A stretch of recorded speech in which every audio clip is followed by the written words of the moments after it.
It's time for Coffee with the Chicken Ladies, a podcast for people who love chickens. Hey everybody and welcome. It's Chrisie&Holly from Coffee with the Chicken Ladies. We're here and this is episode number 192 of our podcast where we talk about everything chicken, family, fun, and more chickens. More chickens. We drink a ton of coffee. I'm talking a ton, but most importantly, we hug chickens every day. And we kiss them too, don't forget. We brew coffee from a little coffee roaster in Houston, Texas. Bright and early coffee. Holly Ann, what kind of coffee are we brewing today? It's breakfast blend. And I don't want to hear anything about it being afternoon. It's afternoon. It's an all-day coffee. It's afternoon, man. We just love bright and early coffees, breakfast blend. It's amazing. You know what? We have a code. It's CWTCL 15 for 15% off all bagged coffee. And Holly Ann, where does everybody go to get this?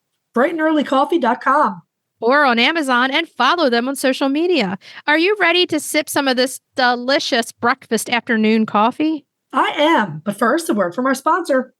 We have some exciting news to share from our sponsor, Grubbly Farms. They're here, new and improved, Grubbly's World Harvest. I'm a longtime subscriber, and my flock love the healthy, nutritious treats, plus orders $40 and more ship free. If you haven't heard, Grubbly's has a fantastic layer pellet and crumble feed. It's packed with plant and insect protein, perfect for those picky chickens and ducks. Grubbly Farms makes food and treats for healthy pets and planet. To support us and Grubbly Farms, use the link grubbly.co/coffee. Try it today. Okay, so the heat has broken. The heat is off. No. See, here's the problem with this. You're saying that right now. You're getting all happy. But when this episode drops next week, it's going to be hot again. No, don't say that. I'm not making the forecast, man. That's the numbers I see. I'm looking at WeatherBug right now for my 10-day forecast. I use NOAA, even the Weather Channel, but no, you use something called WeatherBug. That sounds very trustworthy. Oh, it's good. It's good. Okay. So, yeah, last Wednesday when we were working, I was so off. I think the heat got me. It got me. No one else knows because it all came out in the editing. You're telling them. You're telling on yourself. It was hot and I was sweating through all my clothes. I'm just glad that's over with. It'll be winter before you know it. Don't you worry. And then I'll be like, look, I'm not going to complain about winter anymore. I'm just going to put on 16 layers of clothing and grin and bear it at that point. Exactly. Our big news is that the goose house arrived. It was delivered yesterday. It's light blue, just like our regular house.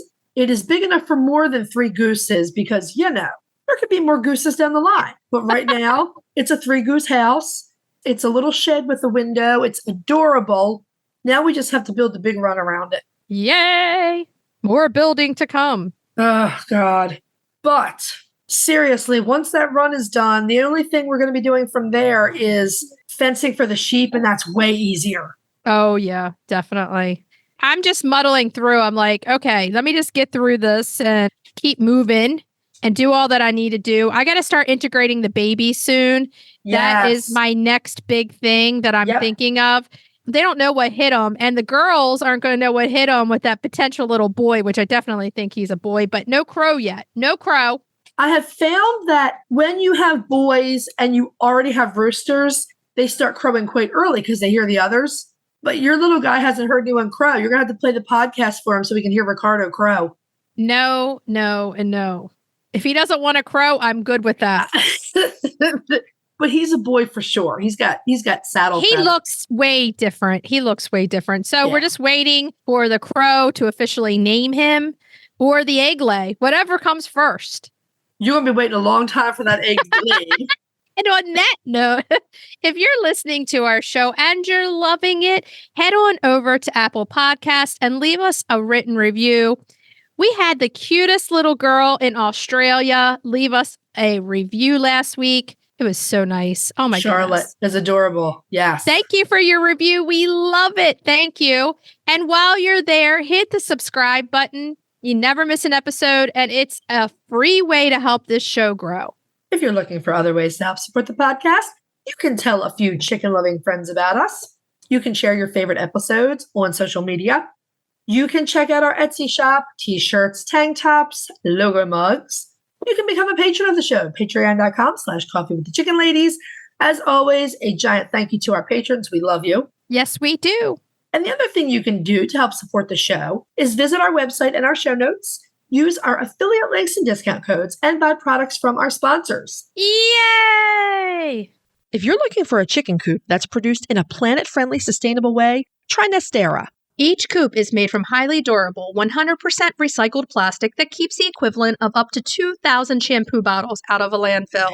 Their clean, modern design will fit into any garden or run area and comes with an industry-beating 25-year warranty and a range of handy accessories. Simple to put together, so quick and easy to clean, and most importantly, red mite resistant. Your chickens will love it. Quick shipping from Nestera US. For a 5% discount, use the affiliate link in our show notes, on our website, and on Instagram. Link in bio. Check them out today.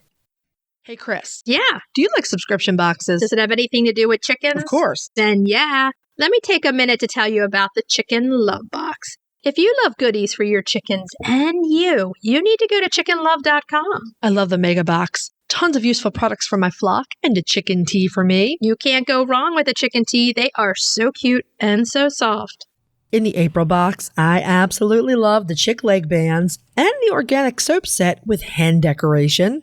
I am loving the Chicken Spirit long sleeve tea, and those chick vitamins, they could save a chick for sure. Boxes start at $39 a month. They ship immediately after your order, and shipping is always free. Such a great deal. Don't wait. Get off the nest and click already. Use the code CWTCL50 for 50% off your first box of a 3-month subscription or more. That's chickenlove.com. That's chickenluv.com. Get your subscription today. The Breed Spotlight is brought to you by Murray McMurray Hatchery, defining quality for generations. For over a century, Murray McMurray Hatchery has remained a trusted family-owned business, working tirelessly to ensure our poultry meet the highest standards. Whether you are an experienced enthusiast or just embarking on the journey, look to McMurray Hatchery for guaranteed quality, rare and heritage breeds, low minimums, and all the supplies you need to raise your flock. Request a free catalog today. It's a tiny little chicken walking down the street, chest all out. Tiny little chicken, yeah, let's scream and shout for the Breed Spotlight, yeah. Yeah. Why is the tiny little chicken walking down the street? I don't know. It just is. Okay. This week's Breed Spotlight is the Serama. That's why he's walking down the street with his chest all out. Yeah, I get the chest out part, but I don't get the walking down the street part. He's just feeling it. He's walking down the street. Picked off by a hawk. Get that Serama out of there. Well, this is one of my favorite tiny chickens. It's no secret. Yeah, I know. The tiny, beautiful Serama is actually a modern chicken breed. They were developed in Malaysia, and they're supposedly the result of crosses between Japanese bantams, which we love, Oh, yeah. and Malaysian bantams. Now, there's not a lot of documented historical information out there about them, but we do know that once they arrived in the U.S., breeders and fanciers started breeding, and they started working on and refining an American standard for the Serama. The result is the American Serama, There you go. which was accepted by the American Poultry Association in 2012 in the white variety. They definitely are a modern day breed. That's for sure. Yeah. Seramas also appear in the American Bantam Association standard.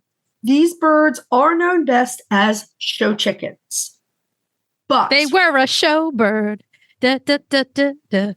with yellow feathers in their hair and a dress. And they cut down beat there. their chest just like a drum. They are a show chicken. Oh my God. Gary Manilow and Serama's all mixed up together. As I was saying, these birds are best known as show chickens, but they do make very good pets and companions. And they're also ideal for small space chicken keepers. They are. They're the best of all worlds. The first Seramas were imported into the U.S. in the year 2000. There was a breeder in Louisiana who imported about 130 birds to serve as foundation stock. About 4 years after this happened, the Asian market was closed due to avian flu concerns, and essentially the Serama can no longer be imported. Oh, So what that means is All of the Seramas in the US are descended from that original importation or any other very early importations before the market closed. Exactly. So if you look at the Serama as a show bird, one of the ways, and this is unique, one of the ways they are shown, and this is something that the Serama Council of North America promotes, they promote tabletop showing. This is essentially showing the bird on the top of a small table. It allows them to move around. They can show off the moves, including the chest out, the chest out, the wings back and down, those things. I mean, how else are you going to see them unless you put them on a table? You put them on the floor, they're going to get swallowed up. No, you wouldn't put them on the floor, but just like any other APA show, the judge would go around from cage to cage. Yeah, and take them out. But right. But they're all that. They need to be on a tabletop. Well, it's such a dynamic thing, you know, the way they move, the whole chest jutting out thing, all that stuff. So if you're interested in this, if you're looking to start showing Seramas and you're interested in this, there's a Facebook support group for anyone who's interested. It is literally called Serama Tabletop Showing. And I mean, it sounds really unusual, but I get it. And we didn't get to see this, but it could be that we see more tabletop showing in the future. Because if you remember, when we were at the Ohio Nationals last year, they were doing a tabletop show for the turkeys. Oh, yeah, they were. Yeah. I mean, I could see that too. The turkeys, you know, strut around, do turkey stuff. Maybe the toms would display. Oh, wow. Their lovely tail feathers. They will display. Gobble. Well, we can go into the actual physicality of this bird. Physicality is a made-up word that football announcers use. Let's talk about what they look like, their physicality, because I'm going to use that word because I'm a chicken announcer here. They have a medium-sized bantam version straight comb, medium-sized wattles, large round eyes, a small proud head, those clean yellow legs, and a tall straight tail. We're pretty sure that they are the smallest chickens in the U.S., if not the world. Smaller than the tiny Nankins, which Holly Ann has. So sorry, your chickens are not the smallest in the world. It's okay. The US. I mean, they're still pretty ridiculously tiny. The Nankins are, but the Seramas are even smaller. Now, the Nankin Bantams, they're less than 2 pounds, but the Serama pullets, they're 12 ounces. The hens are at 14 ounces. The cockerels are at 14 ounces. And the roos come in at 16 ounces, which we all know is 1 pound. That's crazy tiny. That's little. I mean, you can hold a lot of chickens if you have that little tiny chicken. I mean, you can have an armful of chickens to hug if you love them little like that. Now, the hens are actually pretty good layers of tiny white eggs. So you can use them in appetizer recipes, all the different stuff. Now, you're going to get about 3 to 4 per week from some of the bloodlines. Some of them may give you a little bit more, a little bit less. And because of their tiny size, occasionally Seramas will begin hatching on days 19 and 20 instead of 21. Yeah, they're a smaller egg. It doesn't happen all the time. It's not like a given, but every now and again you might get it. So here's the other thing. The Seramas can become pretty broody, but that's with all bantams except for one, which we know is the sea bright. Right. Right. So, like most of the bantams are pretty heat hardy, and because of their tiny size, they are not cold hardy. So they're going to need some help. They're going to need some panel heaters in the winter, bringing them in because the colder climates can pose a little bit of a danger to them and their combs and wattles and their whole body structures. Not just frostbite. I mean, when you're talking birds this small, you have a very real danger of hypothermia, of your bird freezing to death. Oh, yeah, definitely. A bird that weighs less than a pound, I mean, they're going to have a chance of freezing. So you definitely need to have supplemental heat. Right. And you're going to hear the argument that chickens have survived thousands of years in the cold, to which I say, no, American Seramas have not survived thousands of years in the cold. And every year, way too many of them die of hypothermia. So and frostbite and all the old horrible things. And they're small enough that you could get a pop-up and push them all on a pop-up and bring them in the garage with panel heaters. It's worth it to take the precautions with the cold. I mean, definitely. Some other things to think about. These birds fly because they're so tiny and light, they can fly. So if you're going to have them outside, you might want to consider an aviary style run so they just can't fly into the trees. I mean, you could make a pretty good size run and not be horribly big with a small chicken like this, and they would still feel like they have a lot of space. Right. So, I mean, that's a good part of having such a tiny chicken is everything's kind of scaled to them. And in a medium-sized run, though, they would probably be really happy. Oh, yeah, I'm sure they would be fine. We recommend supervised free range only because they will disappear in the twinkling of an eye and everything's going to want to eat them because they're the perfect one serving size. They're an appetizer. So yeah, definitely. Kinda. The other thing about birds this tiny is often, and I didn't know this, I learned this recently from Mark Eggers from Nutritional, the smaller bantams can do better with a higher protein food. Oh, yeah. He was talking about that a while ago. Yeah. So something like a game bird crumble can be ideal for a bird this small. Right. Definitely. So they're going to be great for a homestead if you want them. They're great family birds. They have a reputation for being really friendly with people. Hey, they're a great addition. And if you want bantams, they're so cute. And I love how they put their chest out, the big tall tail out there. Everything's great about them. So the next big question that everybody wants to know is where can you get the Serama? Well, and we talked about the fact that the APA accepted Serama's white, but there are a lot more colors out there. Oh, there's a lot.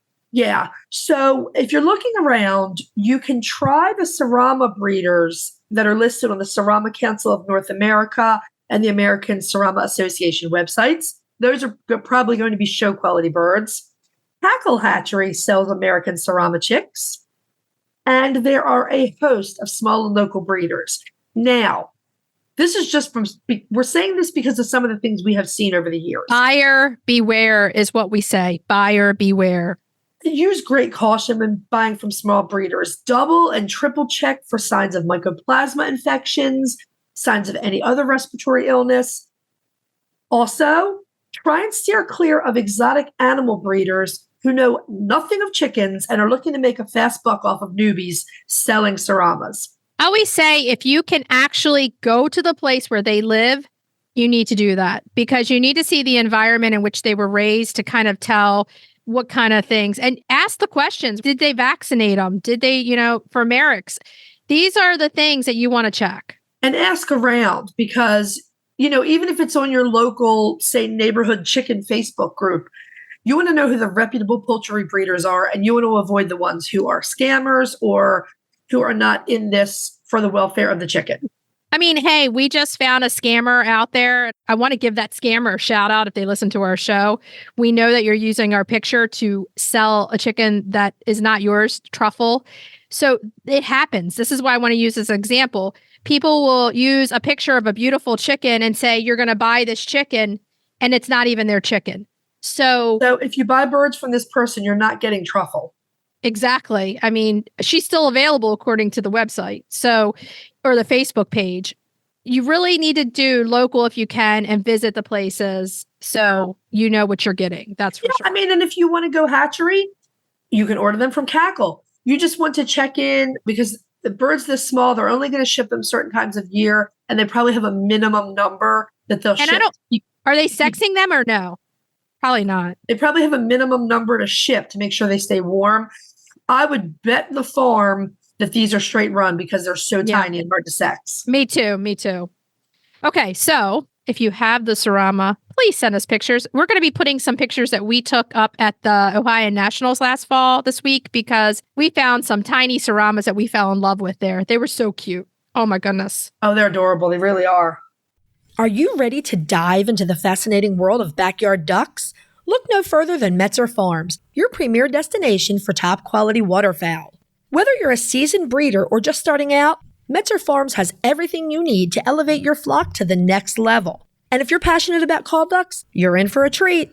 Metzer Farms hatches a stunning variety of call ducks, meticulously bred for their miniature size, beauty, and calm temperament. From snowy whites to vibrant colors, each duck is a masterpiece waiting to grace your backyard. Visit MetzerFarms.com today to browse their extensive selection and start your journey into the wonderful world of waterfowl. Metzer Farms, where passion meets perfection. Roosty's proudly sponsors Coffee with the Chicken Ladies. They're back with an innovative new product. You're going to want to check this out. It's an extra large set, a 14-pound feeder and 3-gallon water with steep anti-roost lids. They're made of super durable material. You can either stand them on legs or hang them on brackets on your coop or fence. They're easy to remove and clean too. Plus, they look awesome. We personally use Roosties and we're huge fans. So if you're raising chicks or keeping chickens, check out the Roosty store on Amazon or follow the link in our show notes.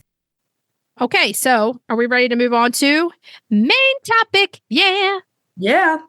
Okay, everybody, we're so excited. We have a really exciting, a great guest here today for our main topic. We're talking to Dr. Stephanie Lamb. She is a consulting avian veterinarian, and she works along with companies such as Lefeber, which they're pretty amazing companies out there. She's the immediate past president of the Association of Avian Veterinarians. We're so excited, Stephanie, to have you here. Welcome to the show. Thanks for having me, guys. I really appreciate being able to be on with you. Oh, it's our pleasure. We've really been looking forward to this interview. So we're just going to start off asking you to tell our listeners a little bit about yourself and your background. And the all-important question, do you keep any birds of your own? All right. Sure. My name's Stephanie Lamb. I graduated from veterinary school in 2010 from the University of Minnesota. And I specifically wanted to go to the University of Minnesota because I wanted to work with birds. And before I was a veterinarian, I owned birds, had pet birds, just really was fascinated with them. And at the University of Minnesota, they had the Minnesota Raptor Center. And I thought, hey, I want to be involved with that. So I went there for school. And then immediately after school, I did an internship in avian and exotic pet medicine. And then following that, I did a residency in avian medicine. So I became a board certified avian veterinarian in 2014. And since then have been working with birds. I do work with other pets as well. I work with exotic companion animals. I don't do much in the way of like dogs and cats. Like every once in a while I see a dog or a cat for friends, family, that sort of thing. But really the main thing that they're the exotic to you. You're like, oh, yeah, absolutely. Yeah. Dog. So when I do see a dog or a cat, I'm like, ooh, this is so weird and unique. But, really it's mostly just exotic. So about half of what I see is birds, and the other half is going to be reptiles, rabbits, guinea pigs, chinchillas, ferrets, all that sort of stuff, fish, the occasional spider. So lots of different things. But to answer your question of do I have any birds? Yes, I do. Currently, I have 6 parrots, 2 finches, and I only have 1 chicken currently. In my past, I've had up to 9 at one time, but right now I just have 1. She's about 8 years old, and so I'm kind of waiting. I really don't want to introduce any more chickens to her because I'd rather wait until one day she passes and then I'll start off with new chicks again. Because even though she's 8 years old, she'd beat up a chick. So Yeah. So is she a house chicken then? Yeah, pretty much. I mean, she goes in and out. She likes her outside time, but she likes her inside time as well. So when she's indoors, she wears a diaper. What breed is she? She's an Americana. Oh, nice. Yeah. Fluffy cheeks. That's awesome. And she's 8. I love that. And I love that you're like, yes, I have 1 chicken. You know what? Everyone knows out there, I do have an African gray parrot along with 20 something, almost 30 chickens. So what kind of parrots do you have? 2 African grays, both mine are girls. And then I have a blue and gold macaw, blue front Amazon, a green cheek conure, and a Port Lincoln parrot. Wow. Wow. I bet those are gorgeous. Yeah, they are. I'm curious, what's your hen's name? Artemis. Artemis. Cute. Nice. Yeah. So my African gray is a boy, and he is like all about me. So everyone in the household is like, no one can handle Grayson but mom. But our firstborn child, I said, that's why we had you, was so we had an heir, someone to leave Grayson to. Yeah. And she's like, are you serious? And I'm like, yeah, definitely. I love it. So yeah, it's so funny that you have chickens. I have all the chickens and 1 parrot. You have all the parrots and 1 chicken. Yeah. That's kind of cool. That's amazing. You have such a love for avians, and we need people like you out there that want to help, that are doctors, that want to do the things to help the health of the chickens. So we'd love to know a little bit more about the history of the Lefeber company. If you could help us out with that, that would be great. Yeah. So Lefeber company has been around for 50 years, I think, at this point. And it was started off by Ted Lefeber Sr., who really is just a bird nut like the rest of us, I think. Really loved birds. And in particular, his favorite bird was the budgie. He had lots of little budgies and would even, now he was a professor before my time. But what I used to hear about him was that because he taught at a university and he would give budgies to the students. Like they would walk into the room and he would put a budgie inside of a paper bag, and there would be like one budgie at each student's desk. And so like everybody got a budgie when they took the class with him. And if you want to pass a class, that bird has got to be alive by the end. Like if you lose your bird, you're like, oh no, by the end. But, he started the company because a lot of the things that were coming into his practice when he was seeing pet birds were nutritional related problems. And when you see tons of nutritional disease, it's difficult because you're like, man, I can prevent this. I could make it so that this doesn't have to happen and these animals can live so much better lives. So he started formulating diets and made a formulated diet for pet birds.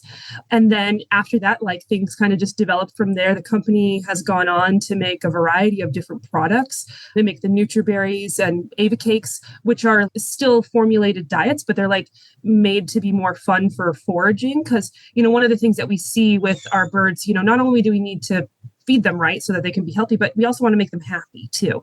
And, birds and lots of other animals want to forage for their food. They want to work for it a little bit. Just having your food in a dish can be somewhat boring at times. So having to work a little bit for it, they created these different textures of the Nutriberry and the Ava cake to make it more exciting for birds and keep them a little bit more engaged. And Ted Lefeber Sr. has passed on, but his son, also a veterinarian, Ted Lefeber Jr., the third, actually, I hear, he's the one who's like currently running the company, really the face of the company. And then his daughter, Nadine, also is, behind the scenes with everything. So it's really cool because it's a family run company and really they have a lot of heart. They really do care about the animals. And, they started to make the Emeraid, which is their product that they use that is a nutritional supplement when animals are ill. And the way they formulated that was to make it so that it's basic elements. So rather than having this ill animal who may not be doing a good job of digesting the food that they're taking in, because one reason or another, it's broken down into very basic elements. So the bird just has to absorb it as opposed to doing the digestion of things. Even since then, people loved Emeraid so much that they started using it in other animals. And so the company's gone on to make products for other species as well. They even have dog and cat stuff, which, they started off as this little company dedicated to birds. And it's really grown since then, all because of using nutrition as a way to help these animals have good lives and also get better when they're ill. The Omnivore care, as our listeners know, is our favorite. We tell everybody Emeraid is the gold standard to be in your first aid kit for your chickens. This diet can save lives. It can save a chicken. That part, no one should be without it. It is prescription, and that's why we say always have a relationship with your veterinarian so that you can work alongside of them. They can help you get the best tools that you need. And when we heard that Lefeber made Emeraid, we were literally jumping up and down because it is one of our favorite products out there. And it's an amazing, amazing product. It really is a good product. And from a personal standpoint, with one of my own previous chickens that I had an Australorp named Irene, who she developed intestinal adenocarcinoma. So she developed kind of a nasty cancer. But towards the end, when she really wouldn't eat anything, that's what she would eat. She would eat the Emeraid, hands down. Like I didn't even need to make it up since it comes as a powder and you reconstitute it to a liquid consistency. I didn't even have to do that. I would just put the powder in front of her and she would just gobble that down. And that's what really kept her going for longer than if I wouldn't have had that. I know I would have lost her sooner. Eventually it was cancer. And so eventually she did pass away, but it kept her happy and as healthy as I could until the very end, and I was so grateful for that product as well. It's really fantastic. Lefeber has a lot of excellent products on the market, including some that are specifically for chickens or poultry. Do you have any favorites in that group? Yeah, so the booster berries are kind of their new thing. And I like all of the products. So they have 3 different ones. They have the Radiate, the Senior, and the Enrich one. Personally, right now, my favorite is going to be the senior one. And the reason the senior one's my favorite is because I have a senior chicken, right? So I'm a little biased. But I really like it because when we have these backyard hens who are living longer than what they would be in a production setting. And people fall in love with them and they turn into a pet. And your goal is to keep them as happy and healthy as long as possible. They should be living to their senior years, hopefully.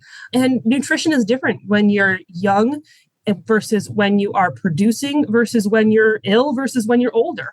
It changes. And so the diets that they have, the booster berries, are kind of looking at those specific different stages that a bird may be in to provide a little bit additional nutritional support. So like right now, my bird Artemis, she's getting the booster berries as, just a little supplement in her diet.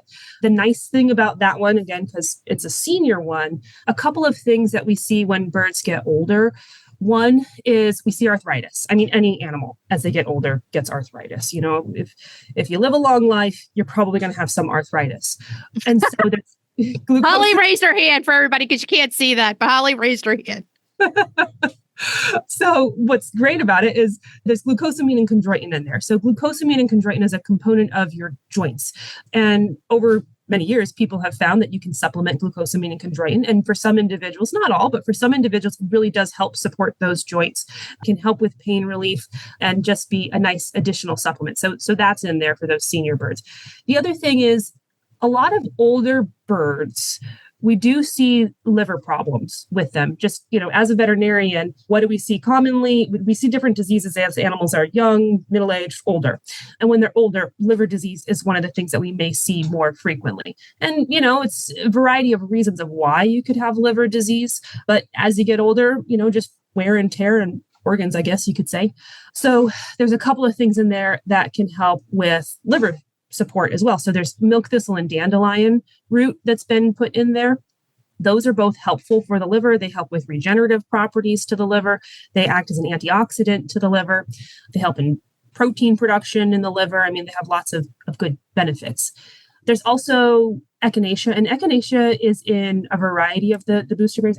Yeah, it's in the Radiate, and it's also in the Enrich one too.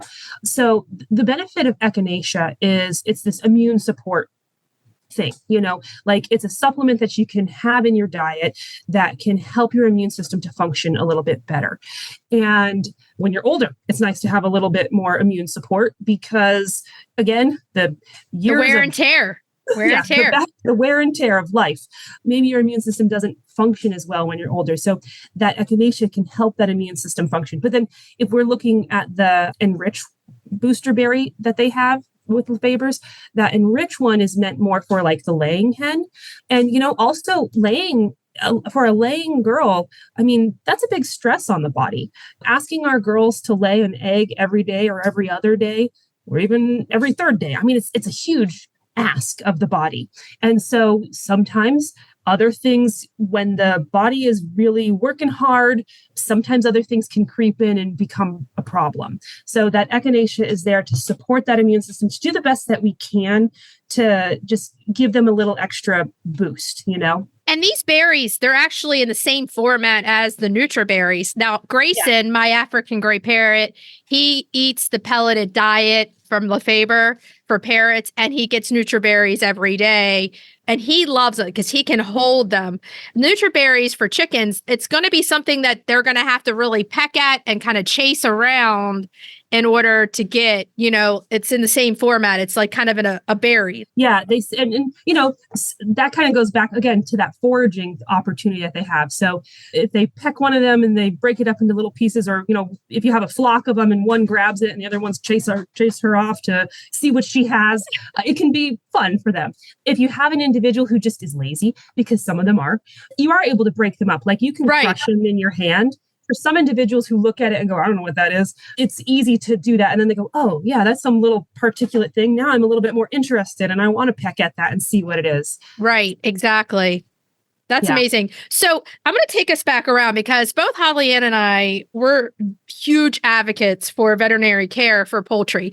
That's one of the platforms of our show, is that we really believe that the poultry need the same veterinary care as all the other birds, the avians out there, and they deserve it. You are the immediate past president of the Association of Avian Veterinarians. Now, we want to look to you and say, how do we help connect backyard poultry keepers with an avian vet?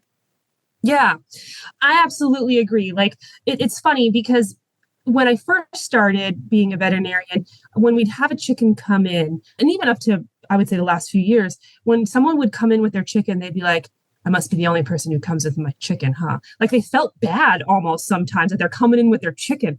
And I would be like, no, like I already saw like 2 other chickens today. Like you're not the only one. It's okay. Like don't feel bad. Like feel good that you're bringing your chicken and you care about your bird. Like we love that you care about your bird. That means something. So can we get people to get to their avian vet more? I mean, just, word of mouth. If you've got a good avian vet that you trust, I mean, tell your other chicken friends about it and tell them not to feel bad about taking their chicken to the vet too. We love seeing chickens. I don't think I've met a veterinarian who doesn't like chickens. Even the veterinarians who are afraid of birds, who are like afraid of parrots, they're not afraid of chickens because chickens are nice. I feel like chickens are easier to handle than parrots. That's for sure. And chickens are way easier to handle than parrots. Even if you've got a like rooster who's tough, it's different than a parrot. Oh yeah. My parrot, he's hard to handle even for me. Like I can't even try to medicate that boy. I'm like, he will take off a finger. But I'm medicating chickens every day. They're easier to handle. And we find the same thing that we want to get over that. We want to get over that, what people feel guilty for taking their chicken to get medical care. There's no guilt involved in you being a good owner of your pet. Right. Even if you don't see him as pet, they're still a living creature that deserves to be treated. And what we're facing is we need to get more veterinarians on board to want to see chickens even, and finding those avian vets that are saying, I wasn't trained, but let's all learn together what we can do.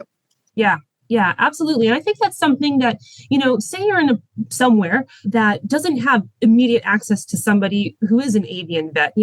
I live in Phoenix, Arizona, so I'm in a very metropolitan area, right? So it's going to be easier in a metropolitan area sometimes to find a person who's comfortable working with birds than maybe, say, somebody in a more rural area.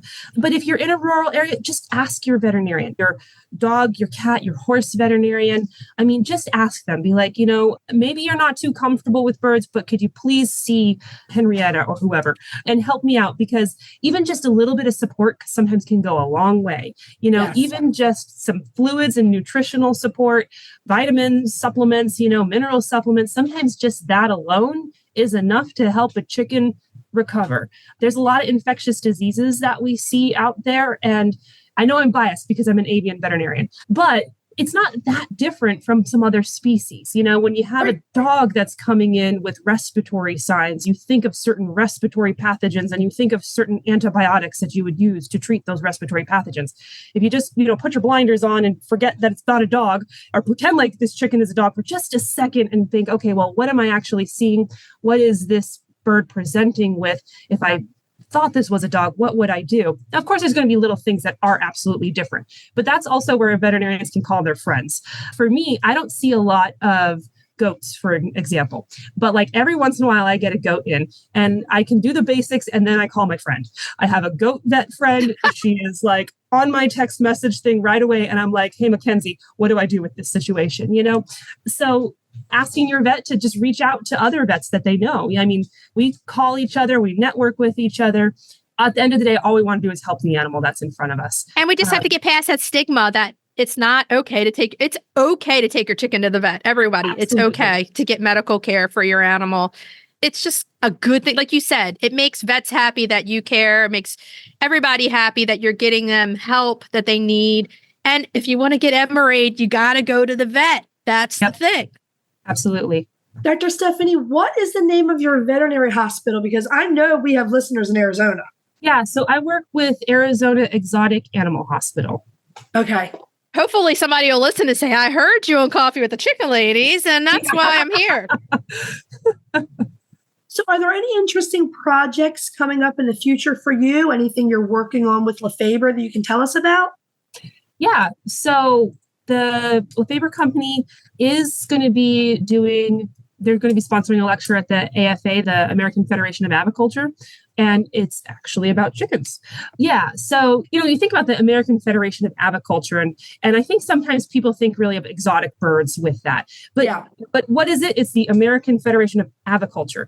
Aviculture is owning any bird. It doesn't matter what the bird is. And really, I think because chickens are becoming so much more popular, they wanted somebody to come talk about chickens. So I think that's awesome that there's going to be a chicken talk there. So that's coming up with Lefeber's, which is exciting. Great.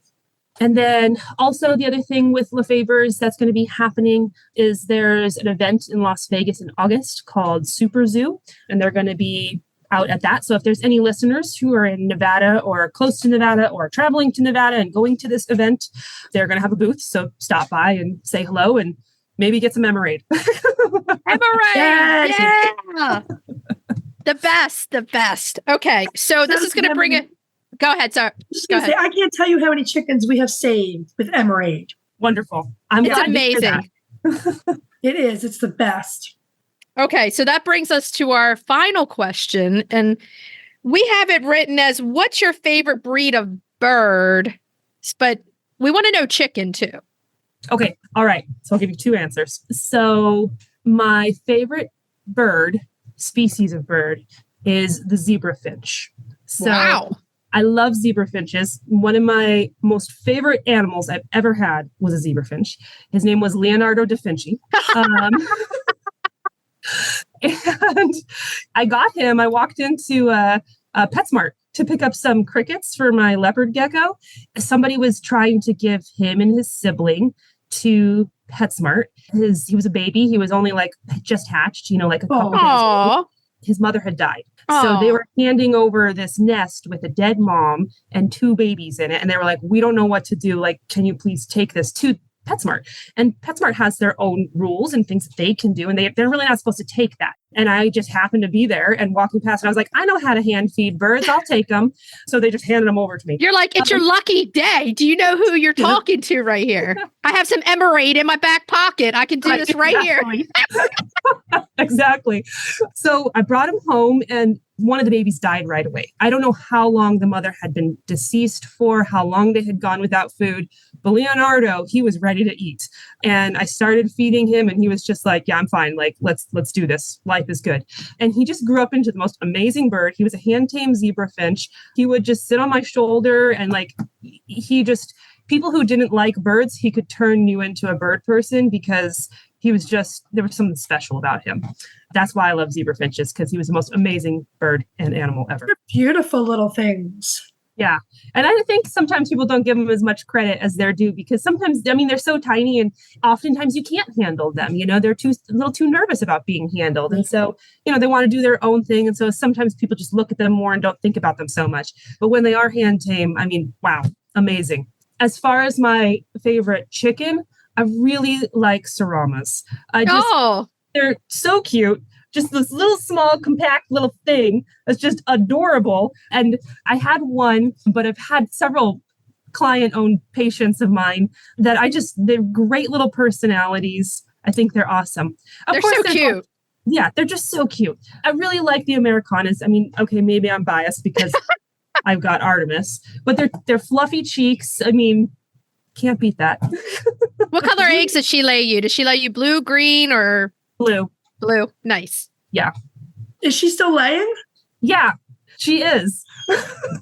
Awesome. I have an 8-year-old hen who also still lays. And what we're finding is more and more people who are managing to get their hens to live out their full natural life. They do still occasionally lay if they're healthy. They're amazing. Exactly. Yeah, they really are. She just recently stopped this. I haven't had any this last week, but I think it's because of the heat, which is totally understandable. I don't know what girl hen out there wants to lay in this heat. So you can't blame them. But I won't be surprised if once, we come out of the summer, if she's back to it. I thought she was going to stop because she slowed down.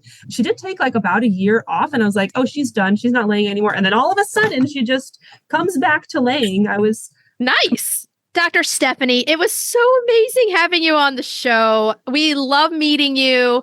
We love the work that you're doing. And you know what? Thank you for doing the work that you do, because you make backyard chicken keeping better for all of us because you're treating our animals and giving them the care that they need. So thank you for being on the show. Thank you so much. Thanks again so much for having me. I really appreciate it. Any day I can talk about chickens is a good day. Excellent. We'll see you next time. We'll talk to you later. All right. Bye. Bye. We just want to thank Dr. Stephanie Lamb one more time for a fantastic conversation. She's so knowledgeable. She loves the poultry. She is a practicing veterinarian and a great resource for our listeners in her area. You're probably going to hear Dr. Stephanie back on the show before too long. Oh, definitely. We love Dr. Stephanie. Thank you for coming. Okay, so we're ready to move on to Cracking the eggs. Cracking those eggs. Now, okay, it's zucchini season. I love me some zucchini, roasted, sauteed, grilled, any which way. But you know where zucchini's really good? In some zucchini bread with some chocolate chips in it. Oh, yeah. Yeah. This is double chocolate zucchini bread. The bread itself is a chocolate quick bread, and there might be miniature chocolate chips in there. Now, you can get some really big zucchinis for cheap prices right now at the farmer's market. Yeah, I have one on my counter. Get them and use them. Yeah, they don't have to be tiny, tiny, tender ones. You can use the big ones for this. Yeah, I think they're the best ones for baking because you're not going for that intense flavor as much. I also feel like they stand up better to the grating because you need to grate them and then squeeze all the moisture. And I feel like they stand up better to that when they're a little bigger. Oh, yeah. Okay, so let's go into your ingredient list of what you're going to need for this recipe. You need 2 large eggs at room temperature, 1 cup packed light brown sugar, 3/4 of a cup of vegetable oil, 1/2 cup of cocoa powder, 1 1/4 teaspoons of salt, 2 teaspoons of vanilla extract, 1 teaspoon of ground cinnamon, 1/2 teaspoon of baking powder, 1/2 teaspoon of baking soda, 1 large or 2 medium zucchini, grated. Now, as much of the moisture that you can get out, because that's going to stop your bread from being mushy. There's a lot of moisture in these zucchini. So about 1 to 1.5 cups total. And then comes your 1.5 cups of flour or gluten-free flour and a generous cup of the miniature chocolate chips. Now, you want a long, slow bake with this. So you're actually going to preheat your oven to 325 instead of the standard 350. You want to grab a loaf pan and generously grease or spray it with vegetable oil. Set that aside. In a large mixing bowl, you're going to add the eggs, the brown sugar, vegetable oil, cocoa powder, salt, vanilla, and cinnamon. Whisk that together until it's completely blended. Then you're going to stir in the baking powder and the baking soda and mix that in very well. And for this one, you probably want to switch to a wooden spoon or a silicone spatula, something that you can really stir with. Right. Because now you're going to add the flour, the grated zucchini, and the chocolate chips. And it gets a lot harder to stir. Oh, yeah, it does. Get that blended, pour it into a loaf pan, pop it in the oven. It's going to bake for an hour, even up to about an hour and 10 minutes, or until a tester inserted into the center comes out clean. Take your delicious zucchini bread out, put it on a wire rack, and let it cool completely in the pan before you cut and serve it. I like to top mine with some powdered sugar just on top. So yummy. You can pretty much do whatever you want with it. You could frost it. You can do a million things to it. Yep. Yeah. Yeah. So, this is one of my absolute favorite simple bakes. I just love it so much. It's so good. It is. I love stuff that you just mix it together, pour it in the loaf pan, put it in the oven, and it's super good. And you can act like you're getting your vegetables because you are getting some veggies out of this, even though you're getting something sweet. Well, yeah. I don't know what most people do, but I never, because zucchini skin is actually very tender. I never, ever peel a zucchini before grating it for zucchini bread. So you get some fiber from that. Oh, yeah, definitely. So you can say, I'm eating my veggies. That's I'm eating right. my veggie bread. It's delicious fudgy vegetables. Okay, try it. You might like it. Send us some pictures. We'd love to see it when you make our recipes. It's so much fun. Okay, so let's move on to retail therapy. Retail therapy. Yeah. Okay, this week's retail therapy, Holly-Ann, what are we talking? Because you know about this really well. Yeah, because I have it in my front yard. We're talking about the Quictent Walk-In Chicken Run. Now, Quictent did send this to us for a video and review. So we would call this a sponsored product. This is not one that I bought on my own. Right. But I have nothing but good things to say about it.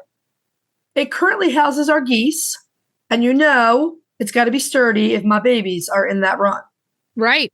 So the Quictent, I have the large size. It's a walk-in chicken run. And what it is the sides are about 4 feet high all the way around. And then they slope. So just imagine like an A-frame. Right. The middle of the run, the door in the middle of the run is 6'6" exactly. Wow. Which is why Pete can just walk through it. Nice. Because he's 6'6". So what you have is an aviary style run. In fact, a run like this would be perfect for Seramas. It would be. I was thinking the same thing. That's why we wanted to do it on this episode, because something like this would be great to use for bantams. And inside, you can put your Nestera wagon just like you did. Well, right. I mean, this run is at its best if you build it around a freestanding coop. Right. And because of the pitch sides, you do want a smaller coop. The geese are only in there temporarily. Eventually, it's going to be for my bantam ducks. Right, exactly. But the wagon's in there now, so the Nestera looks really good in that run. Yeah, it works perfectly. Like we said, it does come in other sizes, and it is pretty easy to put together with 2 people. I like it because it actually has a very moderate price point. It's under $300. What I was going to say is you can obtain it easily on Amazon, and it gets delivered to you that way. It comes to you in 2 boxes. Everything you need to put it together is in 2 boxes. Right. Now, the frame is one of the best parts about it. The frame is steel. It is very strong and sturdy. It was easy to put together, but I will say that we have done some modifications on it to make it completely predator proof. Right. I think most times you're going to have to do that and make something, you're going to have to make it your own so that it works in your own situation.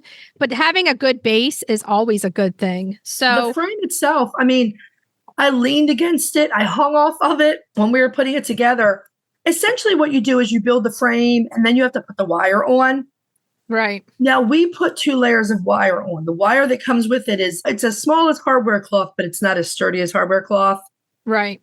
So we put welded wire all the way around it. It also comes with a tarp that is made to cover half of the pitched roof. So it keeps half of the run dry. We will have a link to it on our Amazon for the price point. Even if you need to make modifications for the price point and the sturdiness of this frame, you cannot beat this. It's like $200 and something, right? I want to say it's between $250 and $300. I'm not sure exactly what the going rate is right now. The last time I looked, I think it was about $260. That's not bad for a run. That's not bad at all. No, especially if you're not a handy person and building a whole run by yourself is not easy. Right. Okay. So it will be up there. And if you're looking for a run, check it out. Should we tell everybody what we're talking about next week? Next week, we are spotlighting a beautiful American breed, the Pilgrim Goose. And spoiler, they were not on the Mayflower. Oh, come on. You know they were. Mark and Twain from Nutritional are joining us. We are talking all things waterfowl food. Feeding your waterfowl. Cracking the eggs, Judy's meatballs. That's my late mother-in-law's recipe. And retail therapy. It's a theme that we've been carrying through lately. We're doing goose jewelry. Yeah, I mean, we've done chicken, duck, and now it's time for the goose jewelry. Goose lady needs her earrings. Okay, so what should we tell everybody to do until next week? Hug your chickens. Every day and kiss them too. We'll talk to you next week. Bye-bye. Bye. If you'd like to see more of us, please follow us on Instagram at Coffee with the Chicken Ladies. If you'd like to help us grow the podcast, please leave us a written review on Apple Podcasts. If you'd like to become a patron of the show, please visit our Patreon page, patreon.com/Coffee with the Chicken Ladies. Thanks for listening.